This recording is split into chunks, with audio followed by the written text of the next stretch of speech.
Hi, good morning. We'd like to thank everybody who came here and thank you for being here today. In light of the recently announced budget surplus, we're here to call on the legislature to approve $1,500 checks for all of the essential workers across Minnesota. We'll have a few speakers to start and then we'll open up for questions for press at the end. Some of you may know me. My name is Rachel Hanneman. I'm a certified med-surg nurse currently with Henneman Healthcare right now, working in the trauma ICU. Prior to that, I was doing the Bethesda and the St. Joseph's COVID ICU before Fairview closed those over the last 18 months.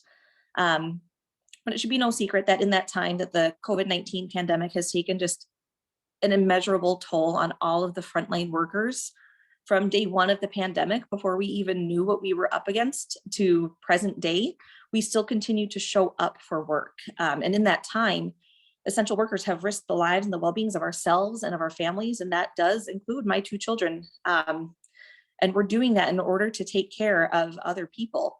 So we mentioned healthcare workers who are taking on this burden, but it's not just us. It's the grocery store workers, it's the childcare workers, it's everyone who's kept our hospitals and our streets safe and clean so that we can make it through that time and up until now.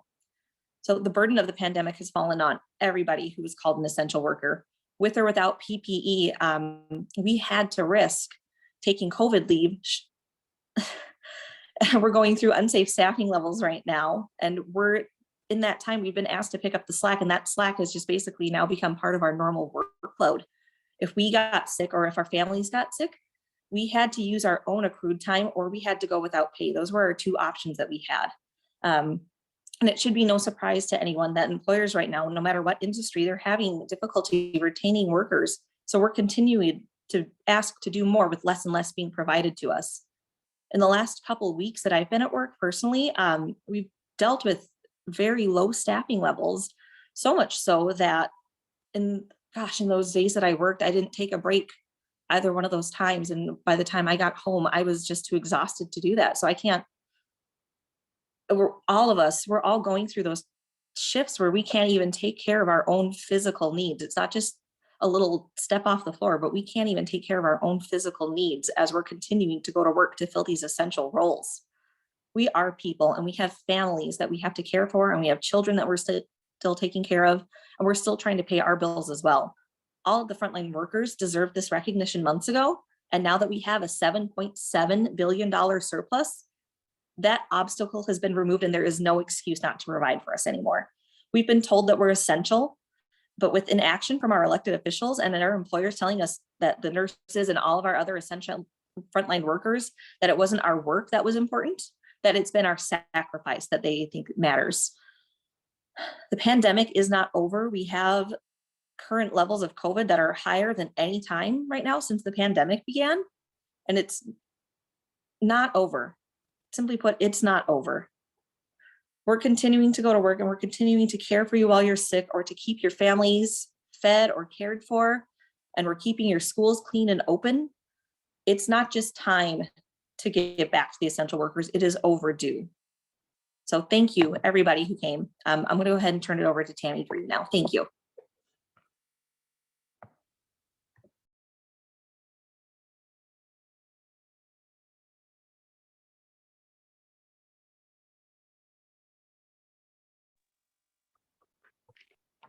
Can everybody hear me?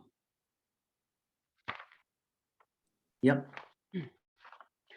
Good morning. My name is Tammy Green, and I am the director at All Ages and Faces Academy, a child care center located in St. Paul, Minnesota, and a leader with Kids Count on Us, a coalition of over 500 community-based child care centers across the state. As I've shared in previous messages, together with my fellow early childhood educators, I've been working on the front lines of the pandemic, playing a vital role in keeping our state running and safe. We care for the children of other essential workers, such as healthcare workers, so they can make their shifts, grocery store workers, so they can keep shelf stocked, couriers, so they can deliver supplies, and grade school educators, so they can teach our children. Even from the very beginning of the pandemic, when there was no vaccine, we stepped up and we show up and we continue to step up and we continue to show up because we don't have the option to work from home because we care about our children and we care about our communities. The effects of COVID on childcare are daunting. We've shut down twice. And as I deliver this message right now, our center is again closed due to a positive COVID test result from another one of the children. As essential workers in early childhood education, these closings are affecting our ability to operate a business. It affects our staff in terms of their paychecks, not to mention the hardship it is placing and has placed on parents, the parents we serve, and their employers that they work for. Being a business and being an employee defined by CISA as essential in helping to maintain the infrastructure of our state places us as well as our families at risk daily because our jobs require us to physically report to work to provide our services to a demographic now proven to be one of the highest carriers of COVID. It was difficult enough before COVID to find qualified staff and also comply with Minnesota Department of Human Service requirement. We and I want to convey to you how difficult it is now. Without teachers, we cannot provide care. And yet, Republican legislators have decided again and again to exclude child care workers and other essential positions from the frontline workers' pay. It is insulting and shameful that some legislatures think it is acceptable to treat us this way. It is not. All frontline workers should be included in the $250 million of the frontline worker pay. We report to work in the face of personal risk and uncertainty for the greater good. The impact of frontline worker pay matters. For early childhood educators who already get paid so little, this pay is well deserved and makes a huge difference. And now we can make an even bigger impact for all essential workers. Our state announced a 7.7 billion, not million, billion-dollar surplus last week. We need you, our legislators, to designate a fraction of that. It's a drop in the bucket. Give all frontline workers, every last one of us, $1,500 of essential pay. As a child care provider, I myself, and not myself alone, put myself and my family on the line. I personally, and as I speak now, with our center shut down, working on a skeleton crew, I personally bear the brunt of chronic underfunding of childcare in our state. I'm urging the Minnesota legislature to include all frontline workers in the frontline worker pay and raise it to $1,500 per worker. This is the least we should be doing. After that, we need to start addressing the systemic issues that this pandemic has brought to light for essential jobs across the state. I end by saying there is no justification, none, to continue to treat frontline workers as classified by CISA as if we are expendable. We are essential. Treat us that way. Thank you very much.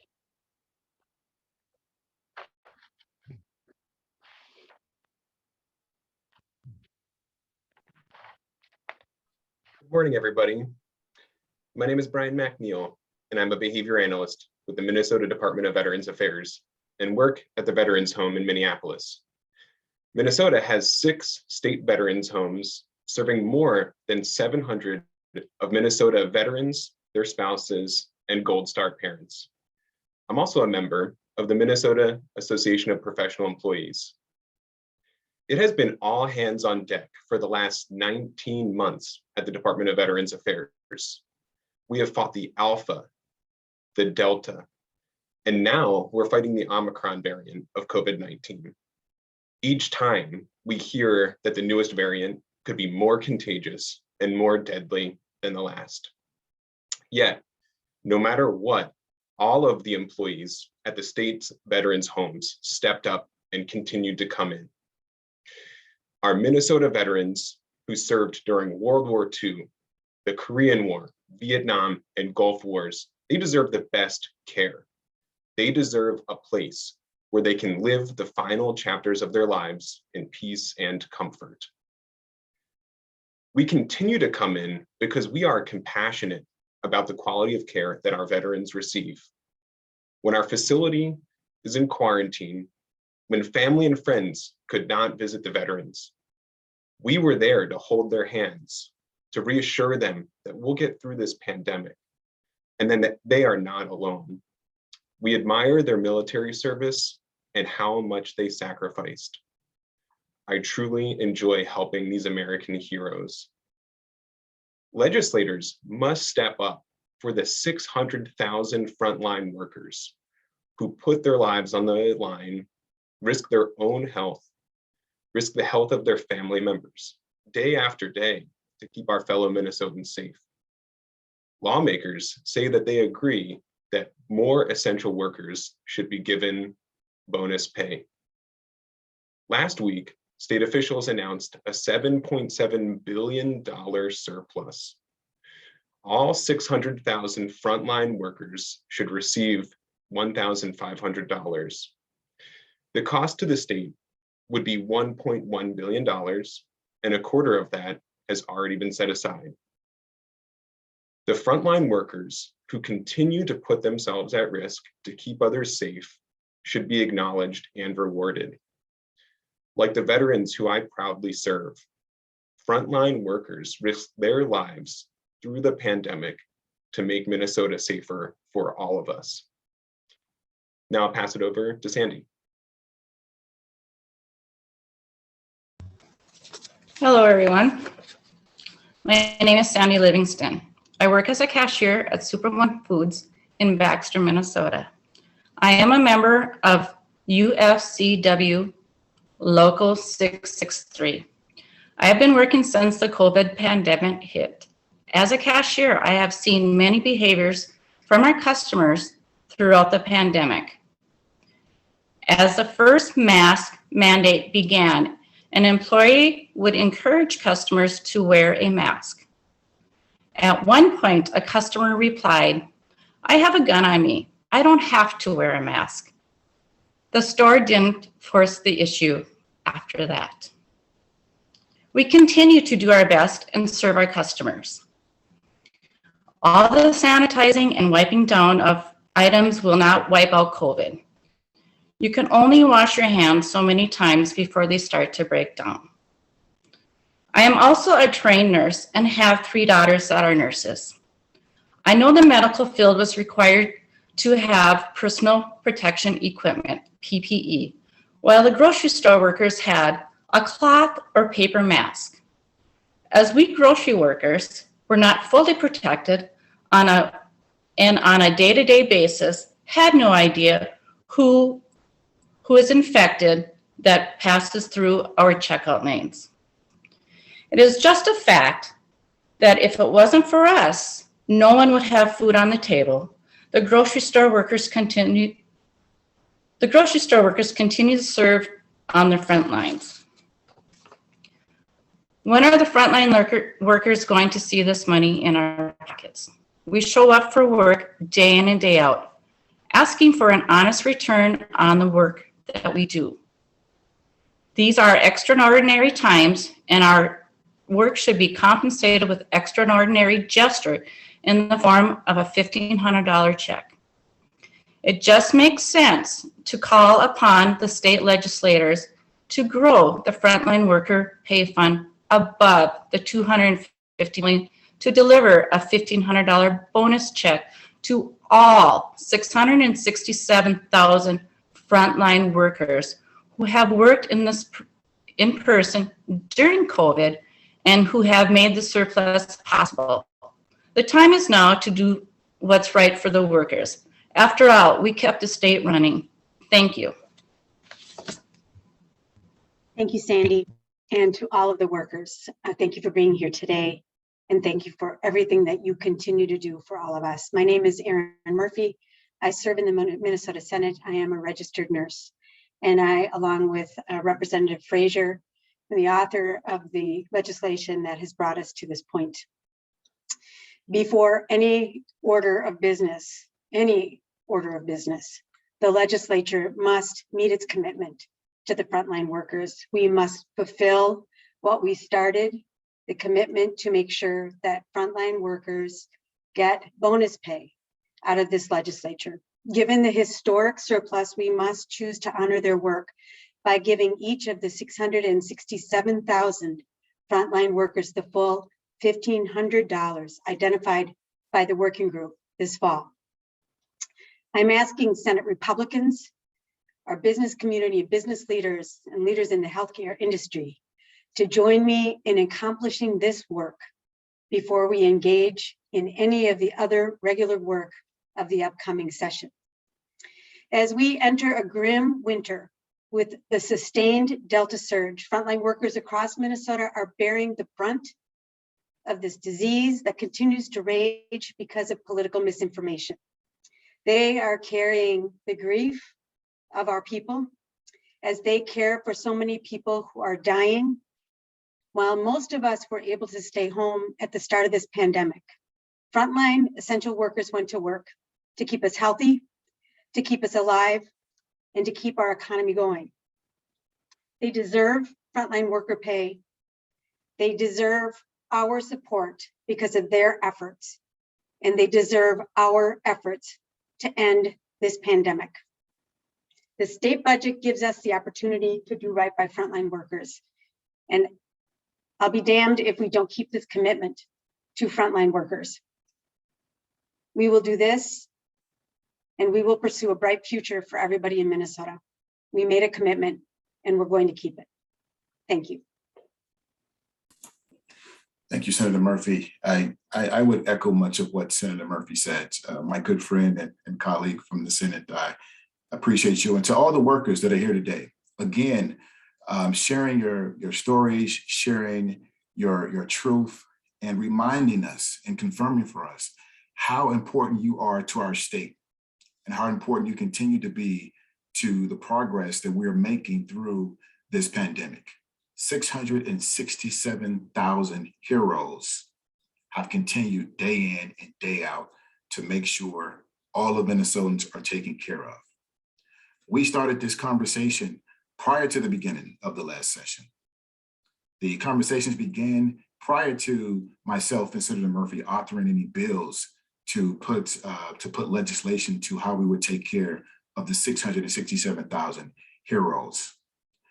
We've gone through numerous meetings in our work group. We know who you are. We know the work that you've done. We have to honor that. Now, there is no way that we could ever repay the 667,000 of you that have done the work that you have done, that have showed up day in and day out to take care of us. At the same time, putting yourself in harm's way, putting your families in harm's way. And some of you, the harm that has come to you will never be repaid. We can't take that away. But this is just a small gesture of what we can do to say thank you, to say we see you, We know how hard it's been, and we know how much it has helped us all because you've made these sacrifices. You have my promise that I'll continue to fight along with my colleague, Erin Murphy. We will continue to fight to make sure this happens, to make sure that we give you what we promised to give you. And I believe we're going to get this done. Thank you all again for your service, for your bravery, and for continuing to put yourselves in harm's way to help take care of all of Minnesota. And with that, I will open it up to any questions that anyone may have.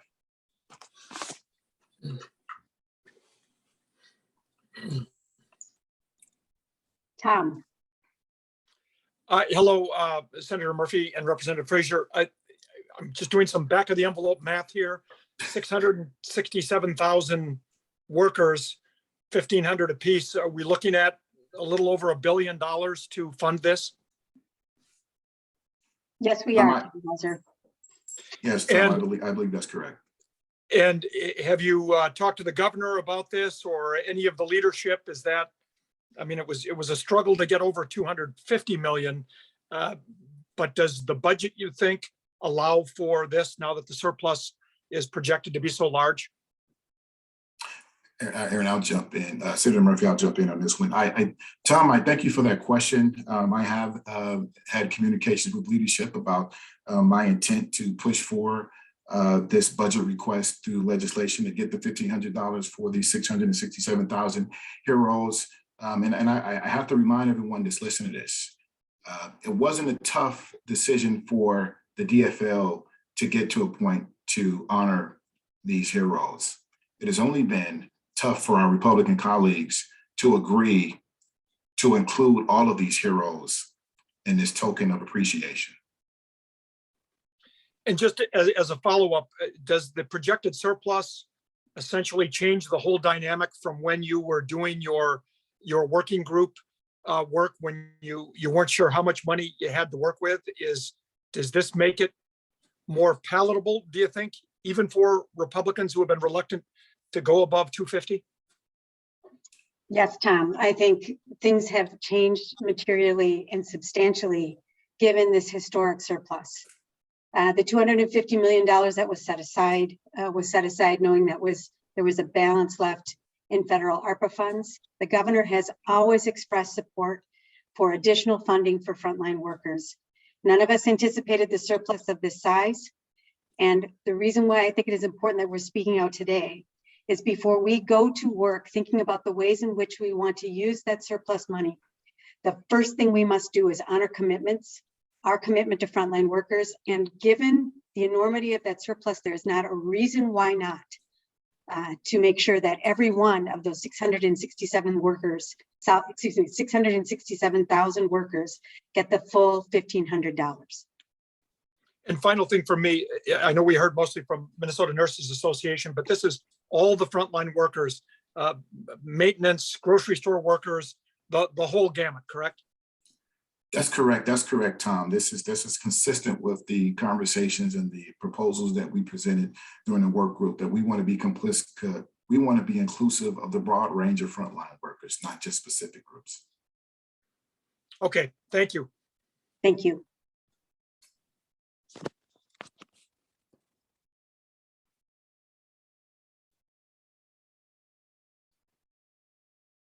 If there are no other questions, then we'll say thank you again to the frontline workers and to everybody who's joined us today. Thank you. Thanks, everybody.